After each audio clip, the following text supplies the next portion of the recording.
તો ઈરાન ઝૂકવા તૈયાર નથી અને અમેરિકા કે જે અટકવા તૈયાર નથી અને અમેરિકા પોતાની શરતો મૂકે છે અને ઈરાન તેને માનવા તૈયાર નથી ત્યારે આ આખા મિડલ ઈસ્ટના યુદ્ધમાં કઈ રીતે ઈરાને અને કયા કયા દેશમાં કયા કયા શહેરોમાં કેટલા હુમલા કર્યા આપને વિગતે એ આંકડાકીય માહિતી પણ બતાવી રહ્યા છે બિગ વોલ પર આપ જોઈ શકો છો ઈરાનના ભીષણ હુમલાઓ અને કઈ કઈ કન્ટ્રીમાં કયા કયા સ્ટેટમાં હુમલા થયા છે ઓવરઓલ વાત કરીએ કન્ટ્રીઝ વાઇઝ વાત કરીએ તો સાઉદી અરબની વાત કરવામાં આવે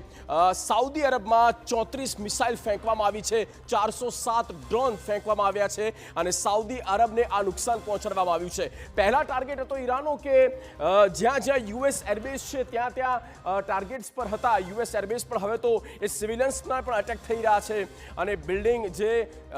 રેસિડેન્શિયલ પ્લોટ્સ છે ત્યાં પણ હુમલા થઈ રહ્યા છે આ ઓવરઓલ આપણે આખો ગલ્ફનો ચિતાર બતાવી રહ્યા છે જુઓ મારી લેફ્ટ સાઈડ અમે આપણે બતાવી રહ્યા છે બહેરીનમાં જ્યાં મિસાઇલ હુમલા થયા એ છે 129 ડ્રોન હુમલા થયા છે 221 આ જ્યાં એરો અમે આપણે બતાવી રહ્યા છે એ એરિયા છે જે તે કન્ટ્રીનો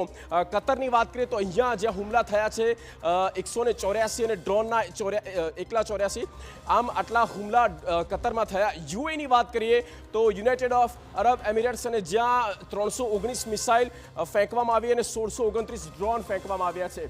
ત્યારબાદ જોર્ડનની વાત કરીએ તો જોર્ડનમાં 100 મિસાઇલ ફેંકવામાં આવી 104 ડ્રોનથી હુમલા થયા આ તરફ કુવેતની વાત કરીએ તો કુવેતમાં 243 અને 477 ડ્રોન હુમલા થયા છે એટલે સૌથી વધારે જો ટાર્ગેટ પર હોય તો એ અત્યારે કુવેત દેખાય છે કુવેતમાં હાઈએસ્ટ 477 ડ્રોન હુમલા થયા 407 જે છે તે સાઉદી અરબમાં થયા છે અને યુએઈમાં 1629 હુમલા થઈ ચૂક્યા છે તો ઈરાનની સ્પષ્ટ ચેતવણી અને જે ધમકી છે જે ઈરાનને લાઇટલી લેવામાં આવ્યું અને લાગે છે કે ઈરાને આ જે હુમલા કર્યા ગલ્ફમાં તેનાથી સીધો મેસેજ ગયો છે વોશિંગ્ટન ડીસી સુધી